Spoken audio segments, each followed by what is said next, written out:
ভাষীৰ মানুহ আমি একেলগে এটা ডাইচিছত আছিলোঁ।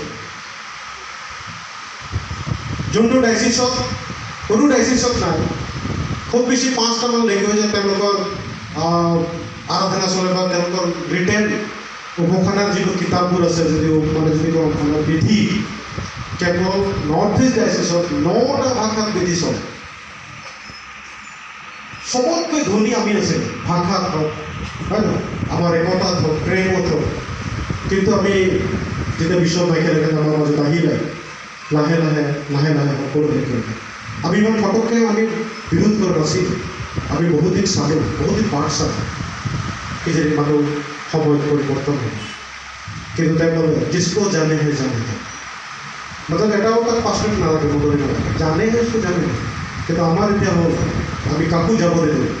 আপোনালোকে মনত পেলাব, যেতিয়া এতিয়া প্ৰথম বিশ্ব হৈছিলে, তেওঁ যেতিয়া শিক্ষা দিয়ে কয় আপোনালোকে ডাইচিছ হয়, আপোনালোকে ডাইচিছ। শ্বিলঙৰ অফিচটো ডাইচিছ নহয়, ডাইচিছ কোন হয়? আপোনালোকে ডাইচিছ হয়। গতিকে আমি ডাইচিছ, আৰু আমাৰ ডাইচিছটো যেতিয়া ভাগ কৰিছে, যাৰ কাৰণে আজি বৰফত গুচি গ'ল, যাৰ কাৰণে আজি মেঘালয় শ্বিলং গুচি গ'ল, তুৰা গুচি গ'ল। তো সেই অনুপাতে আজি আমি উজনি অসমত আমি দেখিছোঁ, যদি আজি থিয় নহওঁ, আমি যদি আৰু অলপ আগত থিয় হ'ব লাগিছে। কিন্তু যি হওক, যোনখিনিৰ পৰা আমি থিয় হৈছোঁ, সেইখিনিৰ পৰা আমি আমাৰ পাদ্ৰী আছে 27 বিঘা মাটি বচাবৰ কাৰণে থিয় হ'লোঁ। আৰু সেই মাটি যে বিক্ৰী কৰাৰ কাৰণে এতিয়া কৈ থাকে কোনো মাটি বিক্ৰী কৰাৰ আমি সিদ্ধান্ত লোৱা নাই বুলি ইমান মিছা কথা কৈ থাকে। বিনোদ পাদ্ৰী ইয়াত আছে, তেওঁ নিজে কলমত কৰিছে, পিছে কৰিছে। তাৰপিছত আহি কালি আমাক কৈছে যে তেওঁ কাৱা পাদ্ৰী শ্বিলঙৰ পৰা ফ্লাইটত আহিছে মহানবাৰীত, নামি পেলাই বিনোদ পাদ্ৰীক নি তেওঁলোকে আমাৰ সেই 27 বিঘা মাটি, যাৰ আমাৰ বিনোদ পাদ্ৰী আপোনালোকক প্ৰুফ দিব। তেওঁলোকে কয় যে আমি কোনো মাটি বিক্ৰী কৰিব লোৱা নাই। সেই 8 বিঘা মাটিৰ যিটো আমি বিক্ৰী কৰিবৰ কাৰণে ওলাইছোঁ, সেই মাটিটোতো আমাৰ কাউন্সিলত আছিলে, হয় কাউন্সিলত পাছ হৈছে 8 বিঘা মাটি বিক্ৰী কৰিবৰ কাৰণে।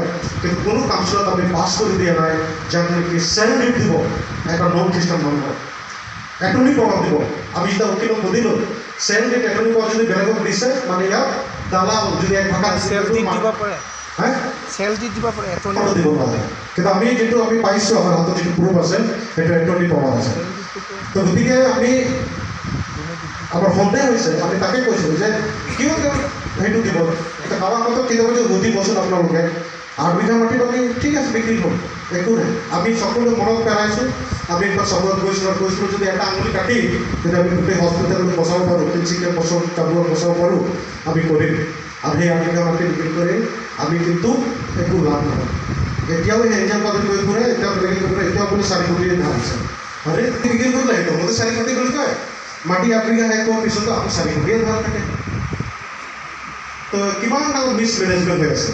আমি ইনষ্টিটিউটৰ পৰা আমি সোমোৱাই নাই, আমি চাৰ্জটোক বিশ্বাস কৰি আমি চাইছোঁ যদি আজি যদি মণ্ডলীয়ে নাথাকে, তো আমাৰ ডাইচিছ ক'ত থাকিব। গতিকে আহক আমি আজি আপোনালোকক মাতিছোঁ, কি হৈছে ভিতৰুৱা, কাৰণ আপোনালোকে ভিতৰুৱাভাৱে যেতিয়া বুজি নাপায়। আজি আমি গম পাইছোঁ কাৱা পাদ্ৰী মানুহক খং কৰে, পাছপৰ্টৰ মানুহবোৰক খং কৰি উচতাই আছে, কিবা কিবি কৈ আছে।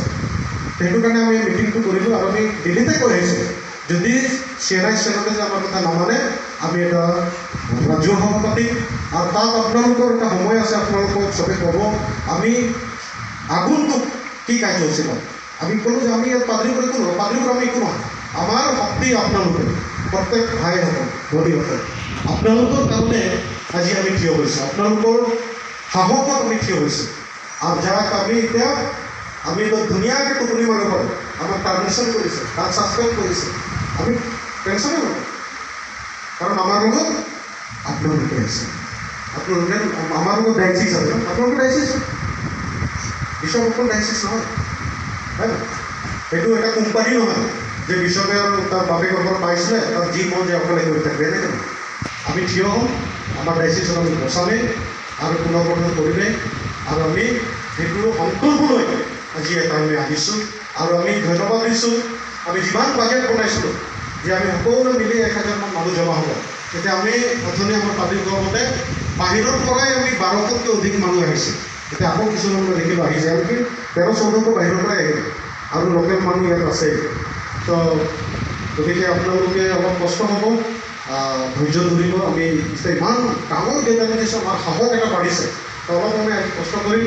আমাৰ কাৰণে সুন্দৰ বতৰ ঈশ্বৰে দিছে, আৰু গতিকে এইটো এটা আশীৰ্বাদ ক'ব লাগিব হয় নহয় যে আমি যে ডাইচিছটো আমাৰ আমি যে মৰম কৰোঁ আমি তাক বচাবৰ কাৰণে যে ওলাই আহিছোঁ এইটোৱে আমাৰ প্ৰমাণ গতিকে সেইকাৰণে আমি ৰেভাৰেণ্ড আমি সময় দিম আমাৰ যিটো এতিয়া আছে চিৰতত দাখিল কৰা স্মাৰ্ট পত্ৰৰ ওপৰত ব্যাখ্যা লগতে আমাৰ এভিডেঞ্চ যিবোৰ আছে যাৰ কাৰণে আমি কথা কৈ আছোঁ তেওঁলোকে যিবোৰ কথা কৈছে তাত একো এটি নাই আমি কেতিয়াও কোৱা নাই যে